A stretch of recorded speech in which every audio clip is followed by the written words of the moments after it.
So you join us at a campsite in between Efrud and Mazuga.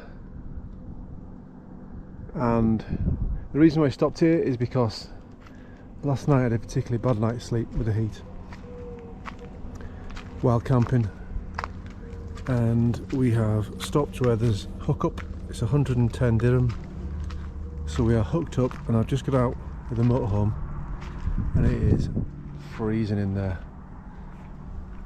Good old aircon's working a treat.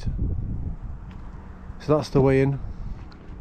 Clean toilets, Western toilets. This place is huge, really big. I mean, you can see how many lots there are. I say I only pulled in here because I was feeling a bit tired. I was supposed to go to Mazuga, but I'd had enough. So we pulled over and stumbled upon this place. Tomorrow we'll go to Mazuga. I'm just reading about where we're going to stop in Mazuga. But Mazuga's the desert location, the Sahara Desert. It's one of the cards. So we'll make an extra effort and we'll take some photographs so I can record that. Imagine when this place is full. There must be, God knows, there must be 40 places here. But there's only us. I love it that way. So we've got our own toilets, our own showers. All in with 110 dirham, which is like a tenner. And look what else we got to ourselves.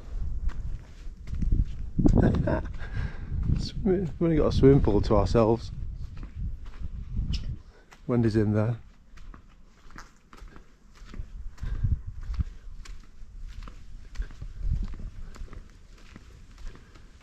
Treat or what?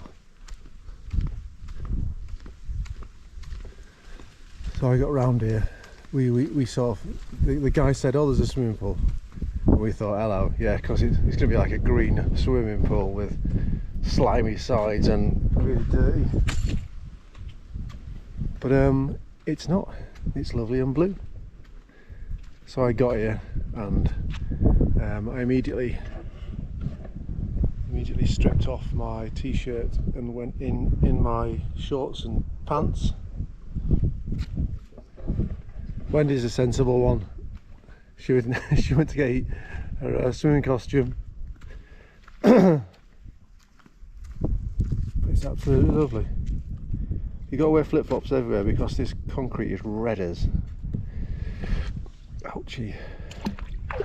I'm not going to take the GoPro in there under the water because I don't trust the battery compartment anymore. So I'm sure. Oh, I can't believe how lovely it is. Absolutely fantastic.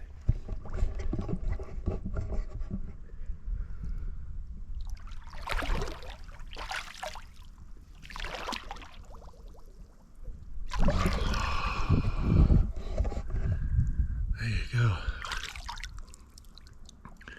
Don't exactly want to swallow this stuff because even though it doesn't look green, it still could be unpleasant. But yeah, we've got this whole place to ourselves. Love it. It's deserted. So we're on the way to the Sahara, on the way to Mazuga.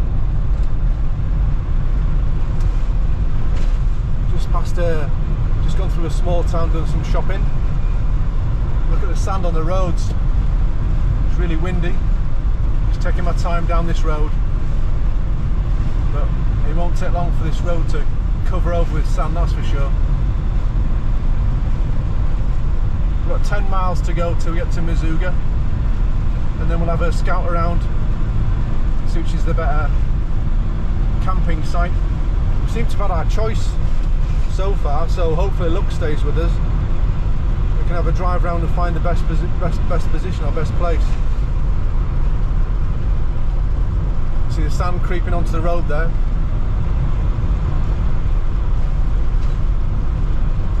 It's really weird watching it.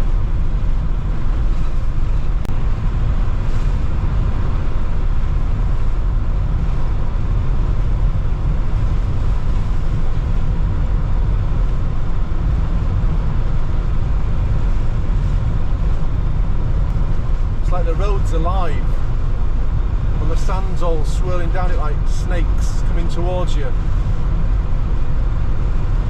This is the weirdest thing to watch.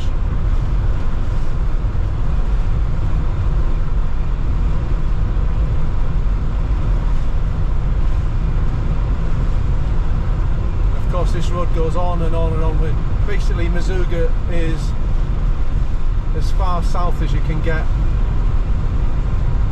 in a motorhome in Morocco, along this border.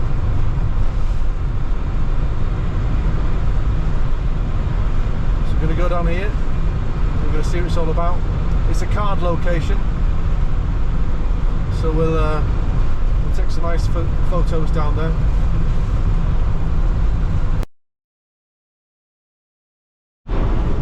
Welcome to Mazuga. And the sand dunes straight ahead of you. I'm not quite sure the GoPro can pick it up. But it's very windy and it's very sandy.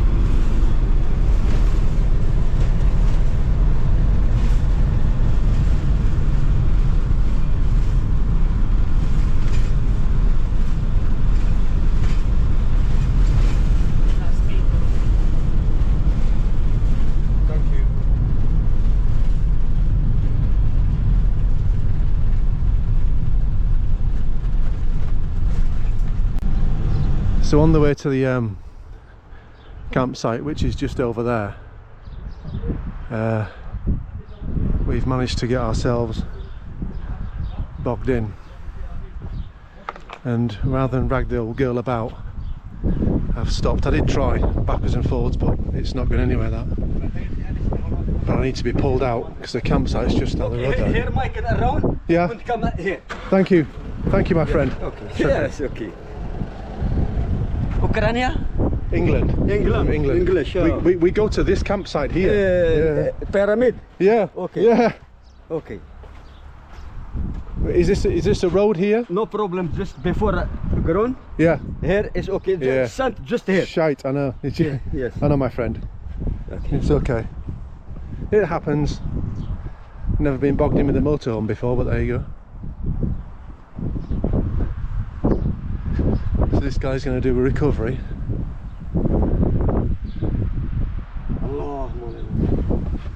But his mate's just driving around the corner. We really are caught in the middle of a sandstorm here. And even though these tracks look passable, they're clearly not. The old girl was definitely suffering there. It's like really, really soft sand. It's going nowhere. First thing to go with would be the clutch, which I'm not willing to do. Luckily, it's just over there, the campsite, so, you know, could be in worse places, I suppose. This guy's just reversing down now.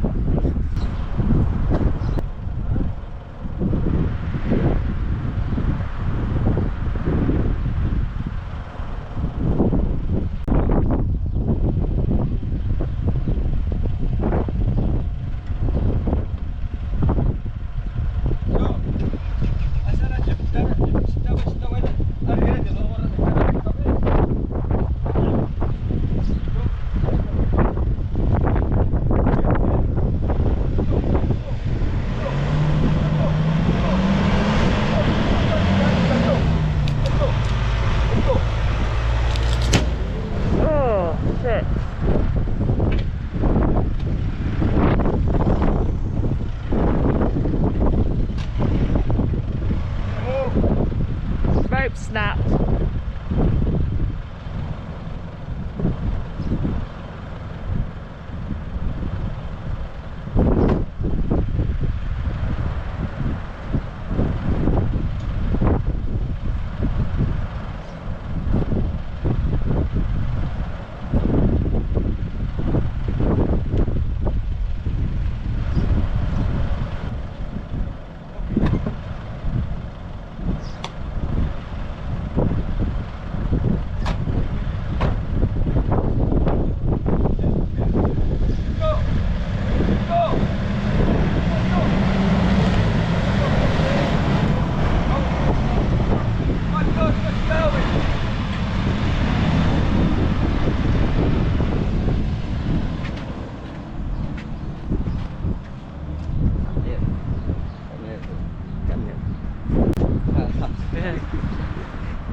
Good morning. Well, this is the Pyramids campsite in Mazuga, and this has been our location park up for the last 2 nights, and it's been absolutely outstanding. We met a lovely couple just pulling away there. Sarah and Graham had good chats, a couple of beers. But he didn't like me very much because that's what he did to me. So let me explain.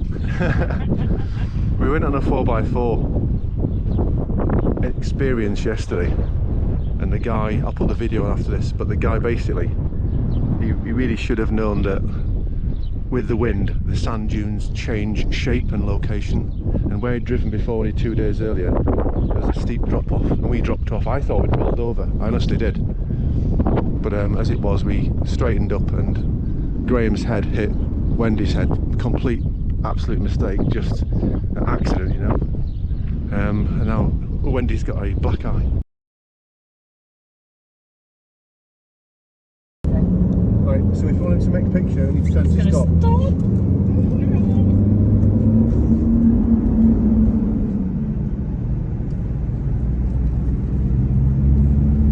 It messes with the senses, doesn't it? Because it's all one shade. Are you sure you've got to stop? If you stop again.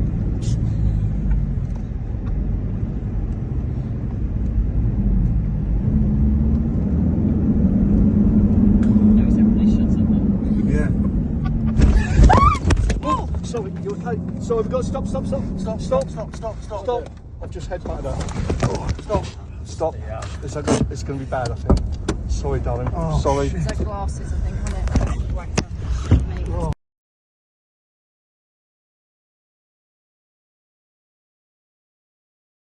I'm going to pan round to this beauty over here. So this is the main feature round here. I think it's called El Chebel, but it's absolutely immense. You get people climbing up there for the sunset and the sunrise, but the whole of this location, if I pan round some more, I mean this is you know, Sahara. This is deep in the Sahara. You got the camels there, they're actually waiting for rides. And around on the left hand side there's a big hotel that does like quad bikes and things like that. The wind has been really bad over the last couple of days. It's been on and off. It's calm now, that's why I'm doing the video. So much so that the motorhome's taking a bit of a battering actually. But look at this for location. I mean the backdrop of having that massive sand dune at the back of us is absolutely fantastic. And actually to spend a couple of days with two nice friends that we just met, fellow nomads, fellow camper van, motorhome travellers. It's been really special actually. We had something to talk about.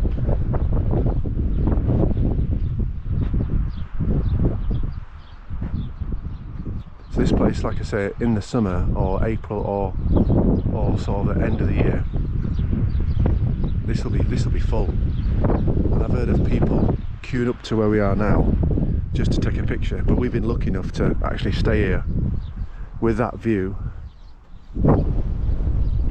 out of our dining room window for the last 2 days. A view of the Sahara.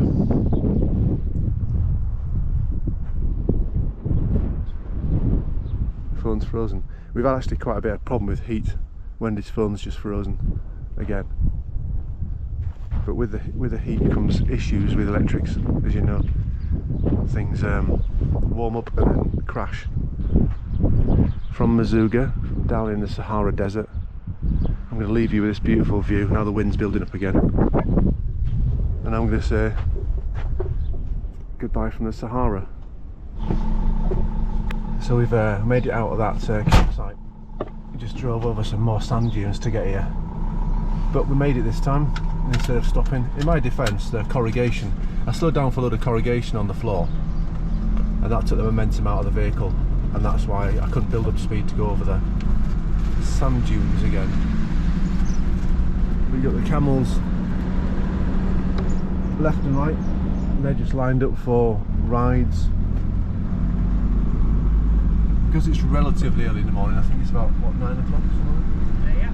About 9 o'clock. After 300 yards, turn right and 17. It's nice and quiet. You see the corrugation on the floor starting. That's what slowed me down last time, because the more corrugation it is, the more stuff gets bounced about in the back. The camels getting fed before the day's work.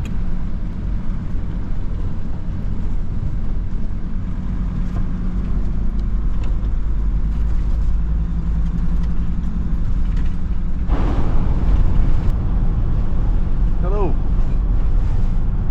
So we're travelling back through the desert now,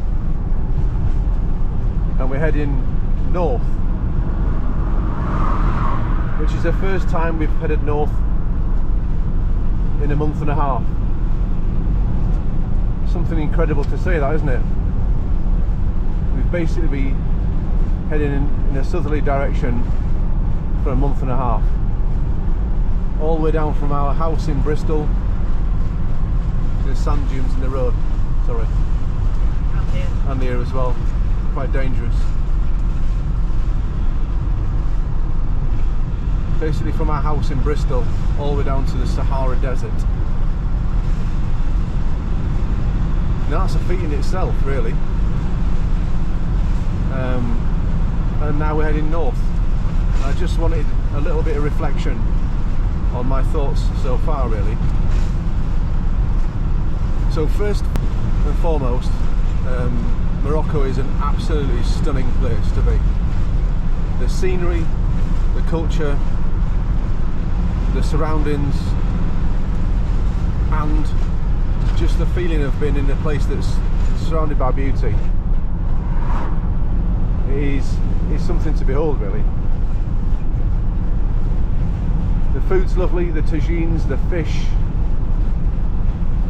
The roads are mixed. If you were to stay to the toll roads and the motorways, you'd be okay, but we just didn't want to do that. We want to get off the beaten track, and we've got a motorhome with a Sprinter chassis, so we should be able to do a little bit more than I don't know, let's say the more fragile motorhomes, hopefully. But obviously there is some negative points about Morocco, and I think the one that's really sort of grinded our feelings is the amount of people that's after money, or after items of clothing or presents from the UK, as they call it. So this is a significant issue, especially as you go more south in Morocco. We're not used to it in the UK. Well, you know, on the streets there's one or two beggars, as we call them, but not to the extent here. If you go anywhere in southern Morocco, so from Casablanca downwards, you are always going to get kids that are after bonbons, or in sweets, running into the roads, or just basically knocking at the window. Or if there's a popular tourist destination, they will wait by the side of the road, wait for the vehicle to stop, walk up to the window, knock on the door and ask for bonbons or money. So when this first starts, it's, you know, it is what it is. But when it goes on for a month and it doesn't seem to stop, and it doesn't stop, it just gets a bit wearing. Like I say, it's not just the money, it's the, if you've got no money and you've got no bonbons, like, give me something of your clothing, like present from the UK they call it. So that's the most grinding thing about coming to Morocco. I mean, does it ruin the trip? No, it really doesn't ruin the trip. But after a while on the road, it really does get grinding. And I know I should be, you know, thinking of how poor they are in certain areas, and that's what causes them to beg. And but it's the truth, and that's the way I feel. And I just needed to bring it to people's attention. If you're going to come to Morocco and think it's all going to be plain sailing and European driving, it's not. It's definitely not that. So when we drove through Frud, I think I call it, Frud, on the way here. And we stopped for some supplies, some vegetables. And we pulled over to the side of the road. And this guy sort of walked straight up to the motorhome. And he said, I reverse you in, or, you know, I'm going to see you in. I said, no, I'm fine. Because I knew it was coming, it was after money. I reversed you in and said, nope, so totally ignored him. Reversed into a parking place that was, you know, just a random parking place. Not a guarded one, secure one, nothing like that. Just the side of the road. And he said, okay. Held his hand out. I said, no, you did nothing. Then we went shopping. And then as we're walking around, this guy approached us to say, are you from England? Talking nicely. He didn't say, I help you with your shopping, because that would have been a bit of a giveaway. He said, what do you want? And I said, vegetables, meat, and supplies. So he said, okay, I show you where the shops are. I should have spotted that, because I've been here long enough, and I just didn't. Anyway, it dawned on me about 30 seconds later what was going on. So he took us to these shops, nice shops, but at every single point, every single shop, they were asking for, you know, extra money and pieces of clothing and things like that. And then we finished the shop and we started to walk away. He put his hand out to say, you know, I've showed you where the vegetable shop is, now give me some money. So, you know, I couldn't do, I was in a difficult position there. He actually showed us where it was, and I'd not said no. If you say no, then it's no means no. So I bought an extra bottle of Coke and then just slung him the Coke, and he was happy with that. But you need to watch yourself. Just watch how they act, how they ask, oops, or don't ask subliminally for money, or for items of clothing, or for bonbon, for sweets. You can be really sneaking out. Now this is probably going to cause a few comments, because not everyone in Morocco is like that, and I absolutely agree. But there is a small percentage of people who sort of capitalise on doing that kind of activity. Does it ruin our overview of Morocco? No, absolutely not, and I need to make that really clear. It does not ruin our overview of the Moroccan people. That's clear.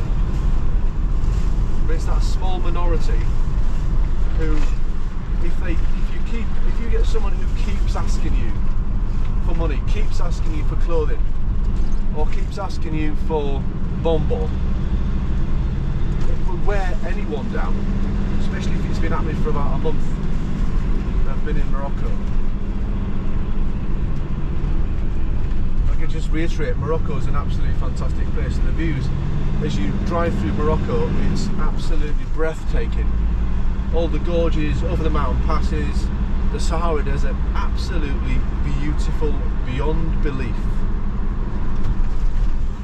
But the reason I'm saying this is because when I've watched the YouTube videos and read reports, none of them mentioned that the gritty backdrop of people asking for money and possessions. Now I wouldn't have mentioned this if it hadn't have happened quite a lot, but it's endemic wherever you go. If you learn to cope with it, that's fine, and we just say no thank you, and walk on. But on the odd occasion you do get caught out